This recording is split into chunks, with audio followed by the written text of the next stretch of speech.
So we are in Daf Pei Daled Amid Base, and the Gemara is discussing the breaking of the bone of a carbon Pesach, where we had two opinions as to the basis of where we know that a carbon Pesach that's become tamei, the prohibition of breaking the bone is not there. And what's the basis of this? So we had one basis because the Torah says ve'etzem l'sishbru bai, don't break a bone in it, and in it tells us only if it is a kosher carbon, but not if it's already invalidated. And in this case, the carbon has been invalidated. Or is it from the juxtaposition? The Torah says in the same pasuk, babayis you shall eat the carbon pesach in that home. And then at the end of that verse, it says, and don't break a bone in it. And so we say that we see from there that wherever you're eating the carbon pesach, that's where it says don't break the bone. And we saw a number of interpretations of what the distinction is between whether or not the prohibition is when the prohibition is on the basis of you can't eat the carbon, the second interpretation, or whether the basis is because you don't, it's not a kosher carbon, that's why you're allowed to break the bone. And so the last one that we saw, that you're doing it in whether it's earlier in the day or meaning earlier in the day, you're allowed to break the bone because it's not yet the time of eating the prohibition of eating it, the mitzvah of eating the carbon, and therefore the prohibition of breaking the bone doesn't apply, but it is a valid carbon, so then it would be prohibited. So Rav Papa Amar, and this is second to last narrow line on Pei Daled Amid Base on 84b, to which Rav Papa says, no, that Kol Ki Hai Gavna, anything in any time you break the bone earlier in the day, even before the time of eating the carbon pesach, Kuli Alma Yesh B'Mishum Shvira Setzem. Everybody's going to say, oh, that's prohibited because you're breaking the bone of the carbon pesach. You're not allowed to do that. My time because it's edible that night, which is a time that you're supposed to be eating the carbon pesach. So this is kosher and edible, and so you can't break the bone. So rather, the basis of this machlokes is in a scenario where part of the limb is outside of where it's supposed to be, outside of the walls of Yerushalayim. And we'll see later what counts as the walls of Yerushalayim and the depth of the wall itself and the doorways and the windows, and we'll see some of those halachas in the next Mishnah. But the idea is that if part of a limb of the carbon pesach is out and part is in. So Manda Amar Kasher, the one who says it's based on whether it's kosher or not, Hainami Kasher, this one is actually kosher, right? It's a kosher carbon, so you can't break the bone. However, the one who says that the basis of whether you're allowed to break the bone or not is whether it's edible, this is not allowed to be it's not allowed to be eaten. That because the place where you're breaking the bone, meaning you're cutting off the part that was out of Yerushalayim, that's no longer edible, so there you're allowed to break it. However, of course, if the entire limb was outside, and meaning it was once kosher and then became invalidated, everybody would agree there's no invalidation, there's no breaking of the bone, no prohibition. Tanya, as we learned, a limb that partially came out, and he broke it, there's no prohibition of breaking the bone over there because that part is in any case not edible. However, Rav Sheshet Breder of Idi Amar, the Rav Sheshet, the son of Rav Idi, says, no, there's no disagreement about that. Everybody would agree that that's not going to have a prohibition of breaking the bone. The high aver, as we just said, the limb, if the entire limb is out, so then it's an invalid part of the carbon, and it's both not edible and invalid, and so there's no prohibition of breaking the bone. And and therefore the part that's sticking out. Also, everybody will agree that there's no prohibition of breaking the bone. Ella b'shviras ha'etzem b'no ikaminai. So his interpretation is that it's talking about it's not fully cooked, and since it's not fully cooked, the Torah said, don't eat it while it is rare. The korban is still kosher, and so you're not allowed to break the bone according to the opinion that says that it has to be invalid. And according to the opinion that says that it has to be that it's edible, this is not edible yet, and therefore you're allowed to break the bone. However, Nachman bar Yitzchak Amar, no, that can't be. So for sure, that's still considered prohibited to break the bone. My time because it is edible. The fact that it's not edible right now, it's still rare. Okay, the matri leva achale. So continue roasting it until it becomes properly roasted, and then you can eat it. And so it's edible. It's just not edible at this moment. So for sure, there's still a prohibition of breaking the bone. So what's Rav Nachman bar Yitzchak's interpretation? What does he say? Ella shvirasa alya ikebenayu. So rather, the distinction is in regards to a lamb's tail, which the tail is not a part of the parts that are eaten that goes on the mizbeach, and it does have part of the tail bone, which is the end of the spine past the coccyx. So they're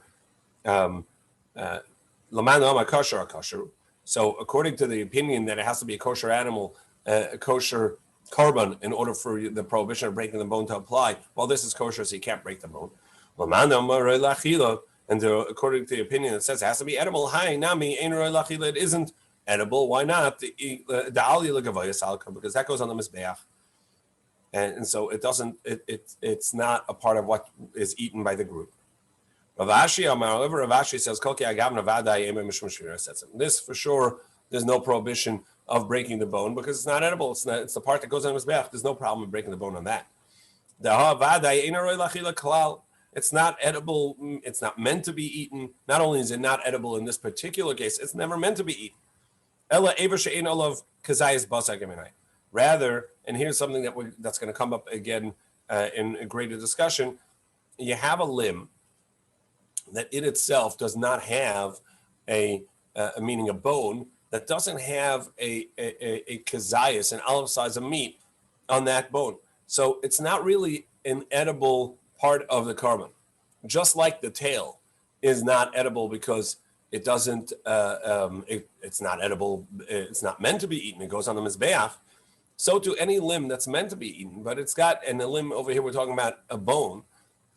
These could be small bones or the lower part of the leg, where there may not be a kazayas of edible meat on there. And so that bone, on account of that, it doesn't have a kazayas of edible meat on it, is allowed to be broken.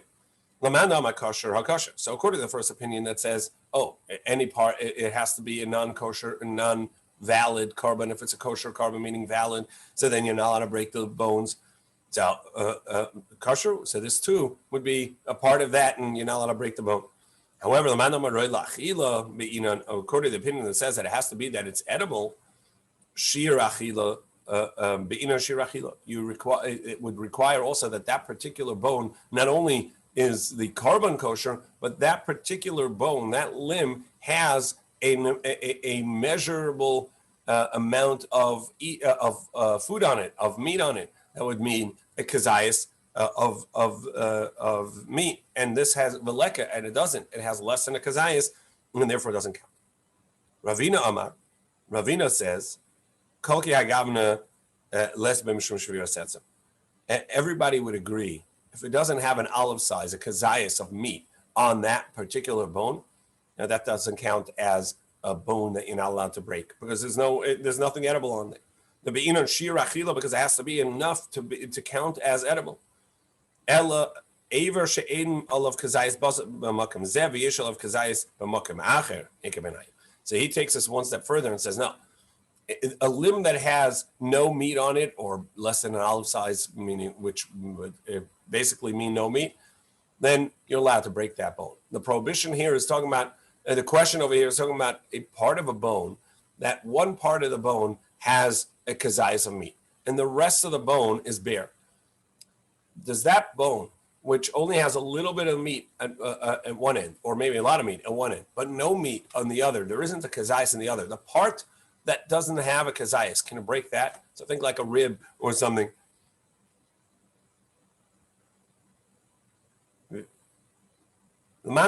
So according to the opinion that says that kosher, that the requirement for the prohibition of breaking the bone is that it's a valid korban.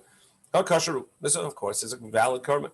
However, but according to the opinion, it says it needs to be that it's worthy of being edible. You also need that there's going to be an amount of edible meat at the point of where you break the bone. And you don't have that. And so the part, if you break the bone at an area that doesn't have that much meat, that's going to be permissible. This is the end of the numerous interpretations of the machlokes between the two opinions of whether or not of whether the basis for the requirement of it being tahor and not tameh as a korban, where we had the teaching of Rabbi Yaakov, the teaching of the Brisa, which said be'esem l'sishbar, and the teaching of Rebbe, where Rebbe said that it has to be b'bayis echad in this place, and in the same place where you eat it, and the basis is that it needs to be edible, and so we had a whole bunch of interpretations, and now the Gemara is going to say that in the Brisa we learned actually 4 of these distinctions. So Tanya, we learned in the Brisa ka'arba minayim, like 4 of these interpretations of Rebbe's opinion that since we learn it from eating it in that house, don't break a bone. It tells us that don't break a bone of the edible korban, and for that we learn 4 of these teachings. Rabbi Omer, the time we learned, Rabbi Omer, Rabbi says, the Torah says you shall eat it in one home. And do not break a bone in it, the beginning and end of the pasuk.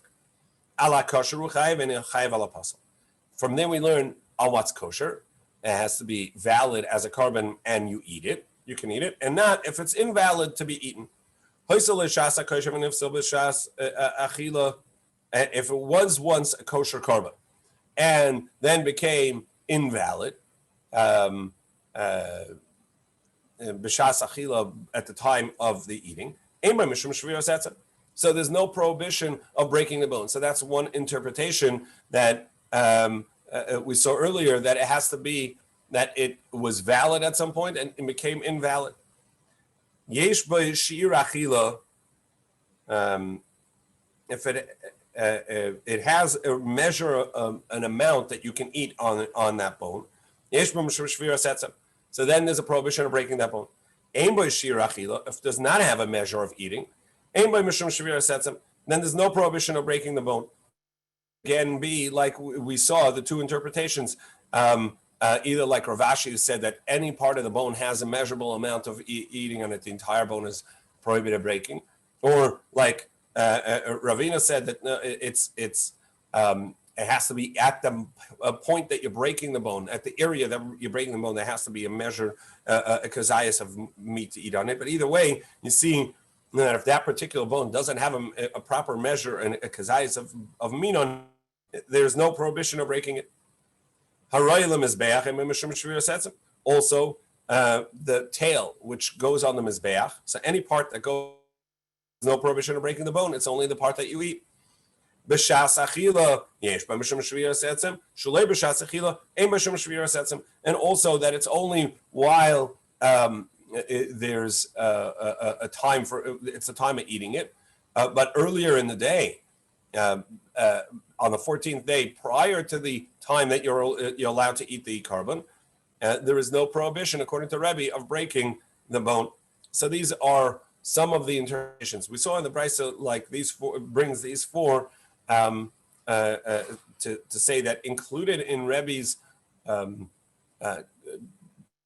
what he learns from the juxtaposition, where the Torah puts together in one pasuk you shall eat it all in that one house. Don't leave the house, and don't break the bone. That the breaking of the bone is at the time of eating the meat, and on a bone that has meat to be eaten, and a bone that's made to be eaten, and not that's supposed to go on the mizbeach, and it has to be that it is a kosher korban at the time.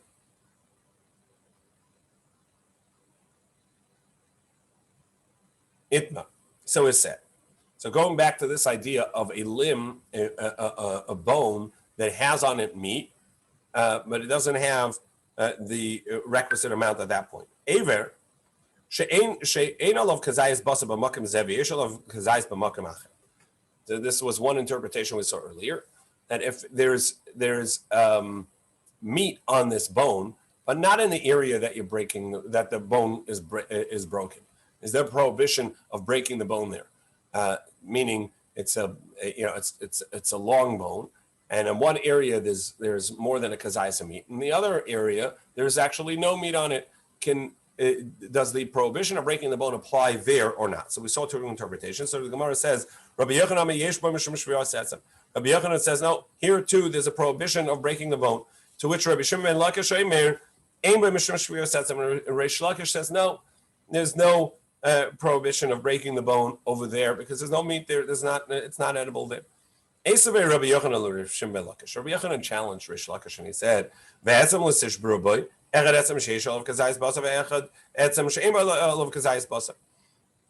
the bone, it says, the Brisa says, since the Torah says don't break a bone in it, it means regardless of whether or not there's kazayis of meat on that bone. Now, let's analyze the Brisa. My anal of kazayis basa. What does it mean there's no kazayis on it? If there's no meat on it at all, why would the prohibition of breaking the bone apply there? There's no meat on it at all, so it's not an edible part of the korban. So there should be no prohibition.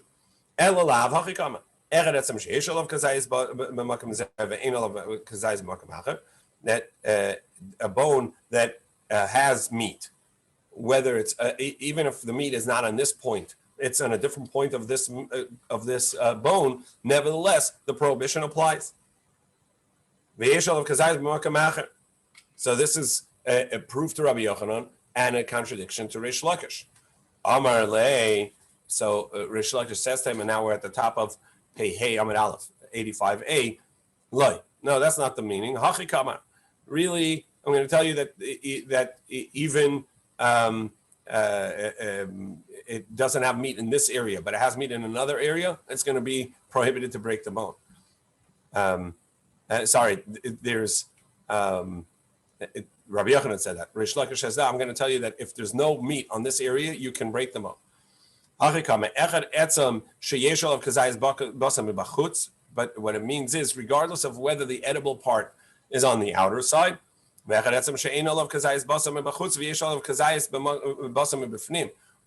if there's nothing edible on this side, on the outer side, but there's edible meat, marrow on the inner side, you can't break it there either. So there's going to be a prohibition of breaking the bone in that area on account of the edible meat on the inside, and that means that it's edible there. Tanya, and indeed we learned like this. It says, don't break a bone in the korban, regardless of whether the bone has marrow or not, you can't break it. So what does it mean? And you will eat the meat, and obviously there's no way to eat the marrow, and which it calls meat, if you don't get inside the bone. That's only on the bone, on the meat that's outside the bone. Maybe it also means the meat that's inside the bone. And what are we going to do with the Torah prohibition of breaking the bone? Maybe there's only a prohibition of breaking the bone when there's no marrow. That's like the Bryce is proposing. Maybe if there's marrow, you're allowed to break it and eat it. And don't tell me, wait, what? The Torah says don't break it. There's a Torah prohibition of breaking the bone. There's a Torah obligation of eating the meat. Let the obligation of eating the meat allow the breaking of the bone. Now, as far as the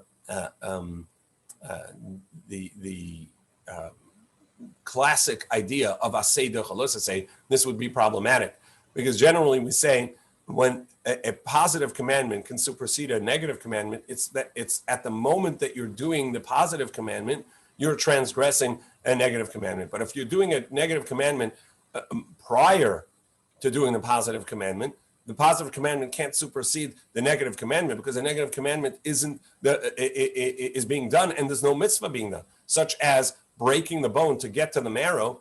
You breaking the bone, you may not end up eating the marrow. It's not at the same time, and so there wouldn't be a heter.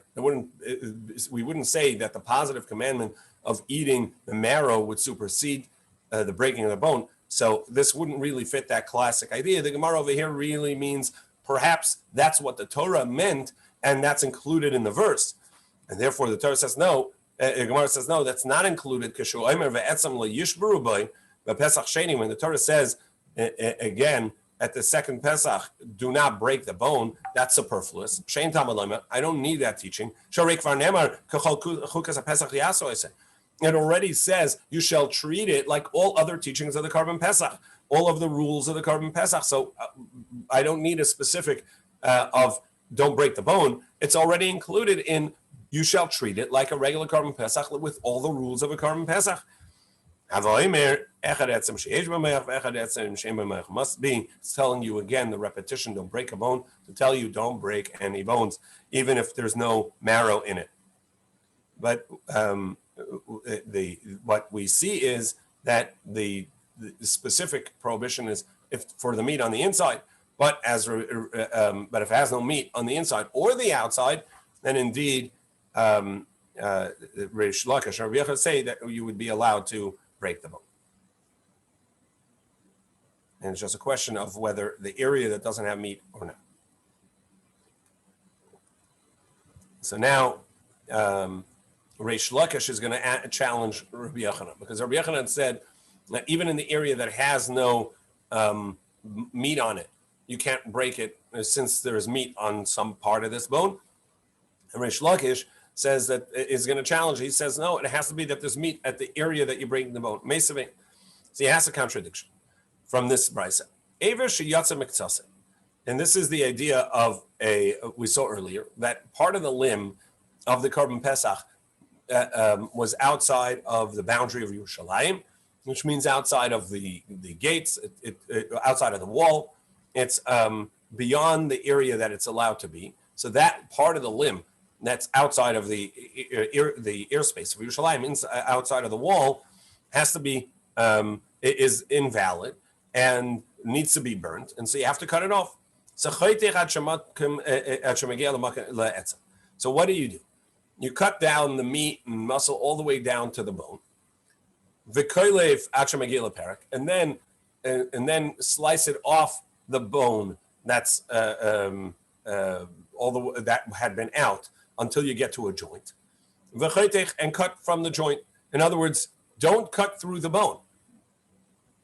Remove all the meat that was out and cut it down to the bone, and then and trim around the bone, so all the meat that is edible that was on this bone, that was out of the boundary of Yerushalayim and now needs to be burned, you're going to cut off, but leave the bone intact until you get to a joint where you can cut without breaking a bone. Now, so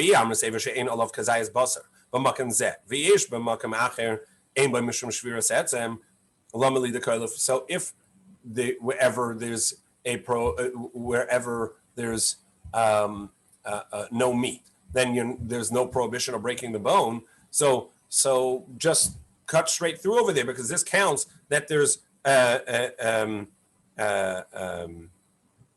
so why over here, if you Reish Lakish are correct that you're not allowed to that you're allowed to break the bone, so go ahead and break the bone. Why do you have to peel it off? Why do you have to trim off the meat from the bone until you get to a joint? Just trim a little bit. Niklef Beiporta. trim a little bit. Now there's no meat on that bone, and then you can break it. Manit brain, then you can break it right there. So Abaya Amar Mishum Pekah. Abaya says no. You can't do that because we're afraid that the bone will break up. It won't break so evenly, and it's going to break into the area that does have meat on it, and then it's going to, and that's a prohibition. So even though that technically you're right that would work according to Rish Lakish, but you're taking a chance of transgressing, and so that's why he doesn't allow it. Ravina says no. It's talking about that there's marrow on the inside. It's a femur or something like that, which has marrow, and you can't cut through because there's meat on the inside. Tanan Hasam. So we're going to try and prove it from another halacha. We learned that pigul, which is when the Kohen had the intent of eating the carbon beyond its time and invalidates the carbon, and also leftover make the hands invalid. It makes the hands of the Kohen who's touching this tameh, and the Kohen now has to purify his hands, go take them to wash them to purify them. Now, why did the Rabbanan make such we know Tumas Yadayim is a rabbinic enactment. The Tumah of the hands is a rabbinic enactment. So why did the Chachamim make this? So there are two opinions. Rav Huna v'Rav Chisda. Chad Omar, one said, Mepnei Chashtei Kuna, in order to discourage Kahanim who are feeling spiteful and then they want to ruin a person's carbon and say, oh, that's this guy's carbon. I don't like the guy. I'm going to ruin his carbon and go tell him that it's ruined. I'm going to think a pigul and then or think the wrong thought. And then, but by making the Kohen impart Tumah, and he's then going to have to go through the process of making that tahor again. So that's done as a disincentive for the Kohanim to do this misdeed. And one says, and one says the reason is on account of the Kohanim being lazy. We don't want the Kohanim to be lazy.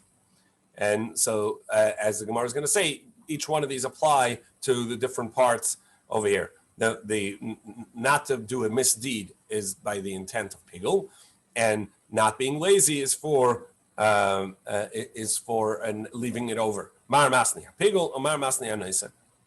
Man masniya pigul mishav chashikuna. The one who says that the wrong intent is to discourage the kahana from doing a misdeed of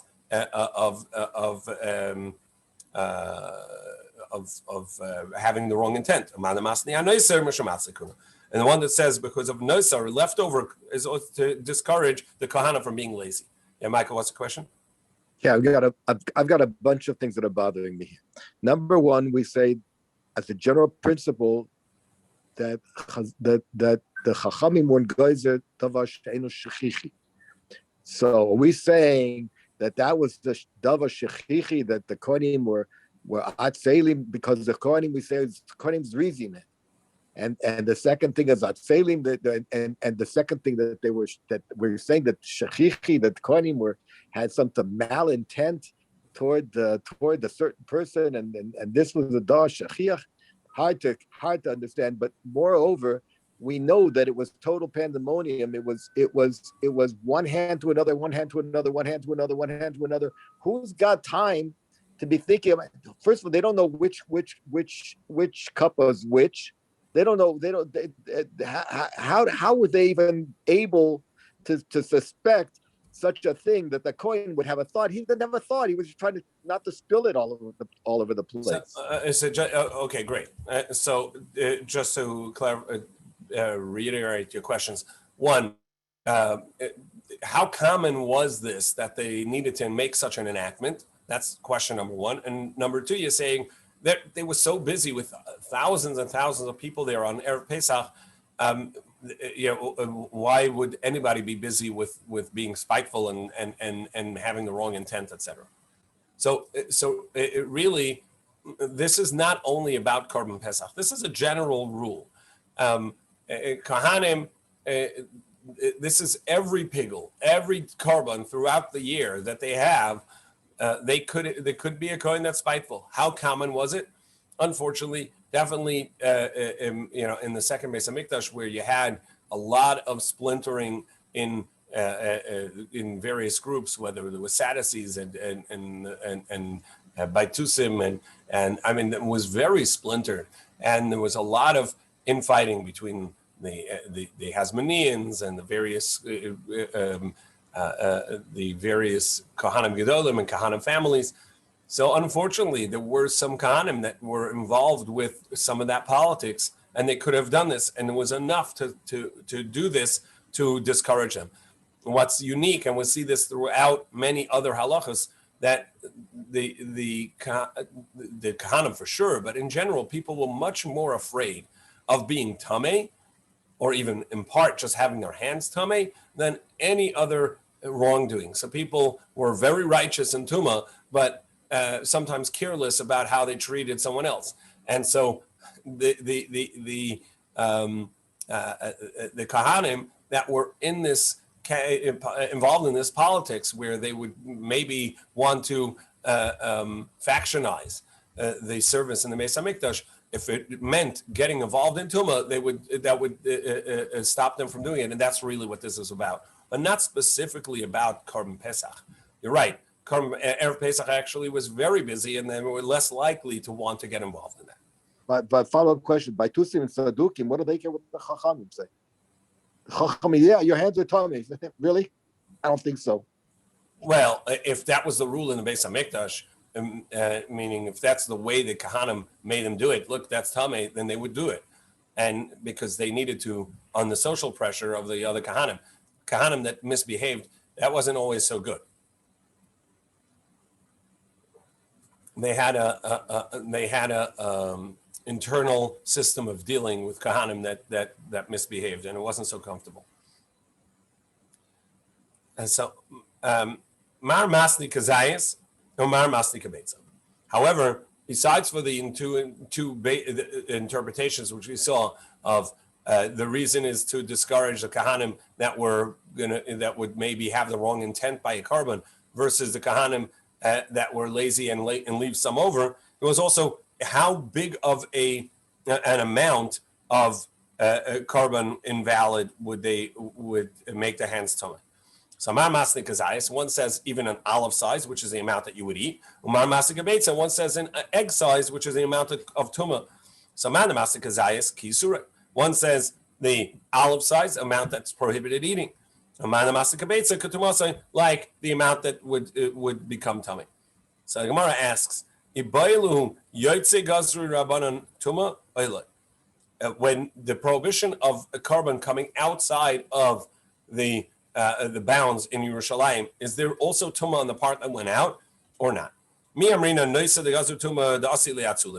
Do we say, well, leftover meat, which you should have eaten or should have taken care of, the Kohanim should have taken care of, and they didn't. So there, the Chachamim enacted Tumah.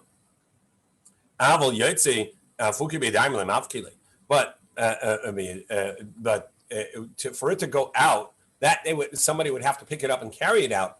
That is that's not passive, like just letting it be. That's active, that somebody would have picked it up and moved it. That's less of a concern, and so therefore the Chachamim would not have enacted Tumah. Dilmo, perhaps Lishna, there's no distinction, and just like leftover meat, so too meat that became invalid for taking it outside of its boundary also would become tummy.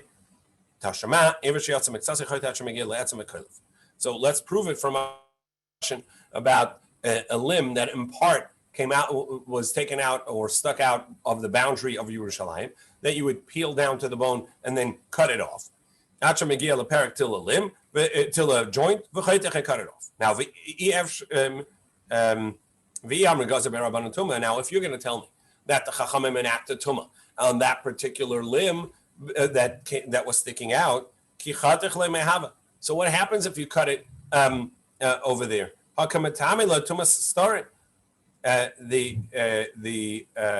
Tumah is going to be at a point, so you're going to make it tamei at the point where you cut it. The Gemara says, it's not going to be tamei on account of because that area that you're cutting is considered tumas starim. The idea is that in a surface area, in an open area, there's a concept of the touching will cause tuma.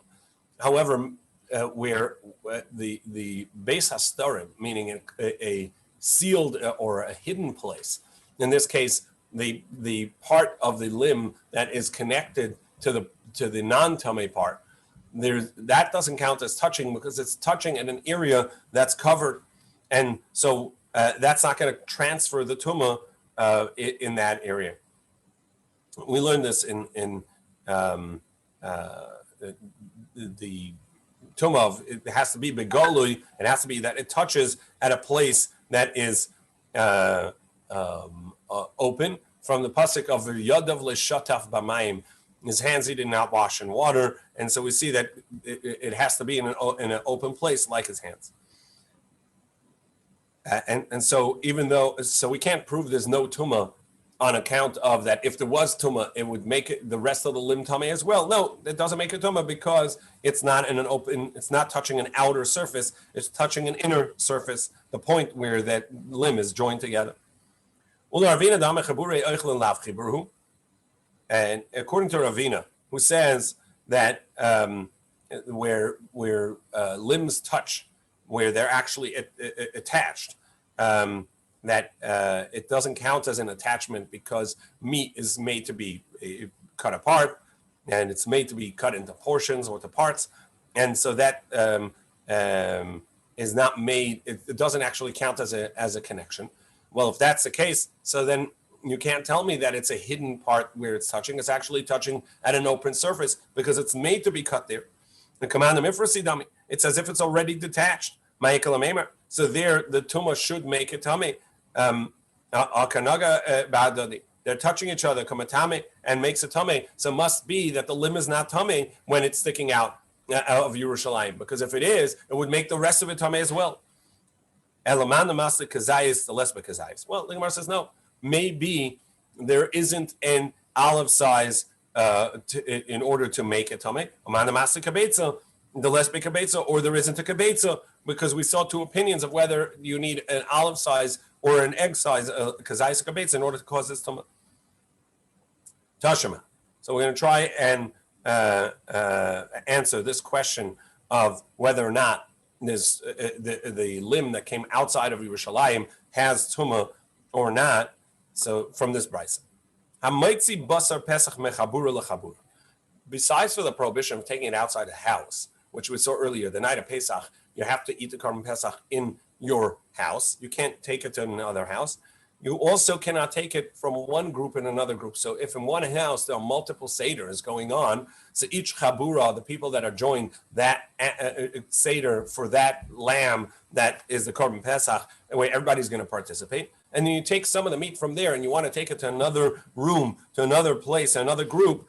You can't take it from one group to another. Even though there is a Torah prohibition, and we'll see later the prohibition of taking it from one place to another, tahor, nevertheless, the meat itself would be tahor. It didn't become tummy invalidated. So my lav, tahor v'asa. Wouldn't you say it means it became, it's tahor, but you're not allowed to eat it? And that taking it from one room to another room, from one group Pesach to another group's Pesach, it's the same. It's a similar prohibition as taking it from inside Yerushalayim to outside Yerushalayim. And since there's no tumah here, maybe we can say the same is that there's no tumah when you take it outside of Yerushalayim. Umafsil, even though that became invalidated, we say that still it is tar. It doesn't become tummy. So we see that the Chachamim did not enact the Tumah that they enacted for Pigel. They did not enact it for taking the limb outside of Yerushalayim. The Gemara says, Torah mutter. What it means is it's tahar and it's permissible, that it didn't become invalid at all and you continue eating it. The moving from one group Seder to another group Seder, in the same home is not the same as taking it outside, because in one group to another, even though you're not supposed to do it, but it won't invalidate the carbon at all, and you can continue eating it. V'lo mifsal, and doesn't become invalid. So Gemara says, wait, it says that if you eat it, you transgress a Torah prohibition. So well, we can make a distinction between there's an olive size or a egg size, and that that we say that even though there is tuma, that this amount was less than an olive size. Sorry, there was an olive size, so therefore the prohibition of eating it applies, but there was less than an egg size, and therefore there's no tuma on it. And maybe that's the case. So the Gemara says you're right. You're not allowed to eat it when you move from one group to another group. But it's still, the reason it doesn't have tuma is because it's less than the requisite amount. But according to the opinion that says that there's an olive size already causes tuma, and over here there's a prohibition of eating it, so at least there's at least an olive size, and yet you say there's no tuma.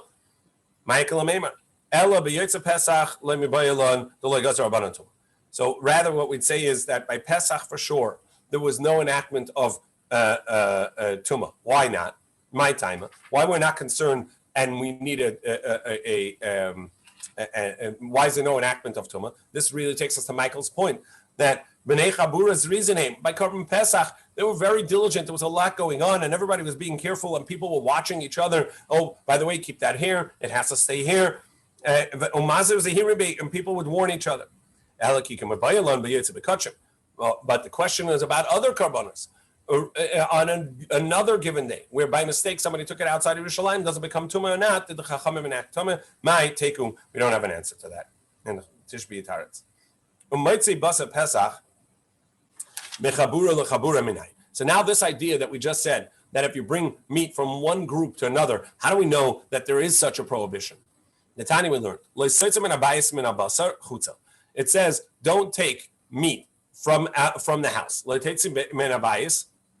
Don't go out from the house. Min abasa, from the meat. Chutza, outward. Now the word chutza is superfluous. It could just say, don't take meat out of the house. Why do I have to say outward?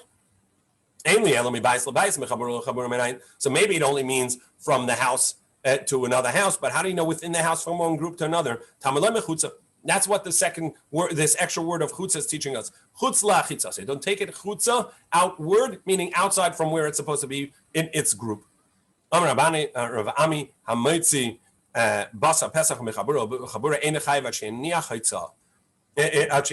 has to be that he picked it up, carried it, and put it down. Because it says taking it out, so it's the same rules as Shabbos. Ma Shabbos ad avar akira v'hanacha. Just as Shabbos, you have to uproot it from where it is, take it across a boundary, and then put it down in the new space. Af hachanami ad avar akira v'hanacha. So too over here, because the Torah uses the same word of hotzah, of carrying it out, it would have to be that you picked it up from the table of where it was, carried it across, and put it down, and then you did all three parts. That's going to be the full transgression. They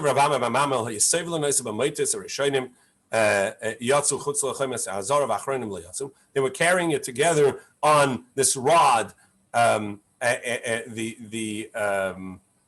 This is the way they would carry Paramanis Rafim, the bulls that we talked about the other day, that were an atonement offering for the Kohen, and it would be bulls that were burnt outside of the three camps of Yerushalayim. This was on Yom Kippur. So the first group walked out of Yerushalayim. The people in the back holding the rods did not yet. So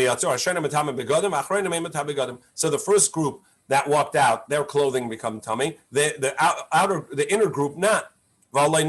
Wait, but they didn't rest yet. And if you say that it has to be that they pick it up and carry it across and put it down, so they didn't do the full thing. So he asked the question and gave the answer itself. Binigrorin. The idea is that the lamb, the bull itself was being pulled on the ground. It wasn't on. They weren't carrying it on their shoulders, and that's why it counts as if they put it down already. That's the end, and tomorrow we'll learn the Mishnah with which parts of are in or out. Shukach, everybody, have a great day.